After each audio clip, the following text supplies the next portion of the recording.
Que la paix de Dieu soit avec vous. Vous voulez vous marier? Vous voulez épouser une jeune fille? Quelqu'un a dit, si tu épouses la fille du diable, il faut t'attendre à avoir affaire à ton beau-père. Alors fais attention à tes choix.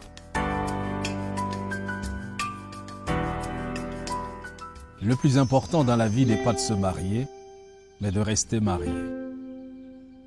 Jeune homme, à la croisée des chemins, il faut bien savoir avec qui tu vas fonder ce foyer. Je voudrais partager avec toi cet important conseil d'un père, contenu dans sa lettre adressée à son fils. Bonjour, mon cher fils. Je t'écris pour un sujet d'une autre importance. Prends ton temps, lis cette lettre jusqu'au bout. On ne fouille pas dans un grand trou sans trouver une grande chose, disent les anciens. Mon fils, tu es un homme aujourd'hui, un homme en âge de fonder une famille. Le plus difficile n'est pas tant de fonder une famille, mais avec quelle femme tu vas la fonder? Quelle femme choisir? C'est pas chose facile. Toutes les femmes peuvent faire des copines, mais toutes ne peuvent pas faire des épouses. Ne base pas le choix de ta femme sur des fantaisies. Ce n'est pas sa belle gueule qui te rendra plus heureux dans ton ménage. Choisis-la pour sa fierté, son intégrité et sa soumission. Le respect que ta femme aura pour toi dépend du respect qu'elle se porte à elle-même.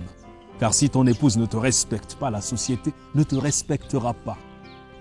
Mon aïeul disait d'ailleurs que l'honneur d'un homme sommeille entre les pieds de sa femme. Regarde ces hommes insultés publiquement. Quel respect penses-tu que leur entourage leur porte? La femme est la ceinture qui tient le pantalon de l'homme. N'oublie pas cette sagesse de chez nous. La plus grande partie de l'éducation des enfants est inculquée par leur mère. Une femme qui pense que le meilleur moyen de réussir dans la société actuelle est d'être belle ou bien maquillée est une femme qui n'a rien compris à la vie. Celle-là s'assimile à un vulgaire objet de décoration. Fais donc attention à cela, car ce qu'elle pense, elle l'inculquera à tes enfants. Si tu demandes à un chien d'élever ton enfant, ne t'étonne pas de ce que cet enfant marche à quatre pattes. C'est ce que m'a souvent dit ta grand-mère. Ton épouse doit apprendre à tes enfants la crainte de Dieu, le sens de l'effort et le travail. La réussite sociale d'une femme n'est plus d'épouser un homme qui a réussi dans la société. On ne courtise pas sa future femme comme on le fait pour une copine. Emmène-la chez les tiens, passer quelques jours. Tu pourras voir si elle sait s'occuper d'un toit et surtout cuisiner. C'est primordial. D'où l'importance de privilégier les rendez-vous à la maison plutôt que dans les restaurants. Un repas concocté par ton épouse vaut mieux qu'un plat de restaurant. Là-bas, on ne sait pas qui cuisine ni comment. Évite une paresseuse obsédée par son enveloppe extérieure qui passera plus de temps devant un miroir qu'à veiller à la salubrité de son foyer. Pour savoir quel type de bosseuse est une femme, regarde ses ongles. S'ils sont longs et aussi lustrés qu'un meuble du palais présidentiel, dis-toi que celle-là n'a jamais tenu un balai de sa vie. Choisis ton épouse pour ses rapports avec ta famille. N'admets jamais dans ta maison une femme qui va mettre une barrière entre ta famille et toi. Chez nous, ce n'est pas deux personnes qui se marient, mais deux familles qui s'unissent. Nos familles sont là et souvent insupportables, c'est comme ça. Il est important de savoir si elle sera capable de supporter les caprices de ton vieux père et peut-être le rejet de ses belles-sœurs. Si dans nos coutumes, lors du mariage, la mariée porte une corbeille ou une haute trouée, c'est pas pour rien. Cette corbeille représente son cœur. Elle devra y mettre les vicissitudes du mariage et comme il est troué, il ne se remplira jamais. C'est ainsi que ton épouse doit être.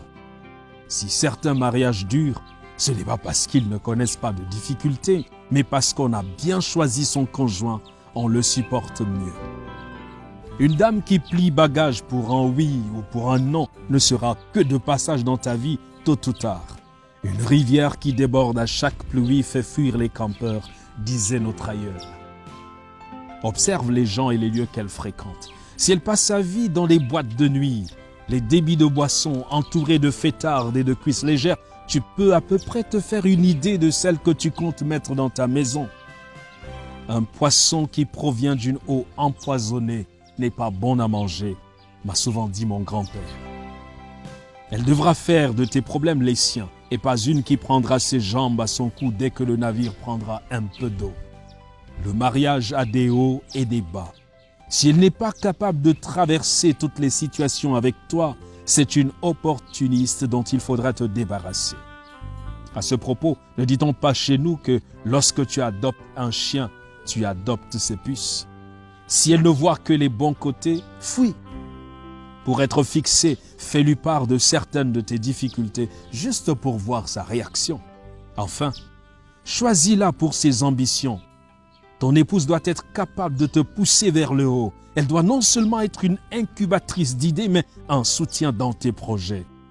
Savoir te dire quand un projet est bon ou pas. Évite de prendre quelqu'un qui va constituer un fardeau. Quelqu'un qui, lorsque tu feras le bilan de ta vie, ne t'aura pas aidé à progresser. Car vois-tu, on ne construit pas sa vie pour sa femme, on la construit avec elle. Bref, pour le reste, elle apprendra car le mariage c'est aussi une école. Ne t'attends donc pas forcément à trouver une femme qui réponde à tous ces critères, mais qui sera apte à s'améliorer. Tiens compte de mes recommandations, mon enfant. Elles ne te garantissent pas une femme parfaite, mais une que tu pourras facilement supporter. Ton père. Ces conseils d'un père sont importants après avoir pris en compte le critère de maturité spirituelle et de crainte de Dieu. La parole de Dieu nous dit dans Proverbes au chapitre 18, le verset 22, « Celui qui trouve une femme trouve le bonheur. C'est une grâce qu'il obtient de l'Éternel. » Et Proverbe 31, verset 30 dit, « La grâce est trompeuse et la beauté est vaine. La femme qui craint l'Éternel est celle qui sera louée. » Que Dieu te bénisse.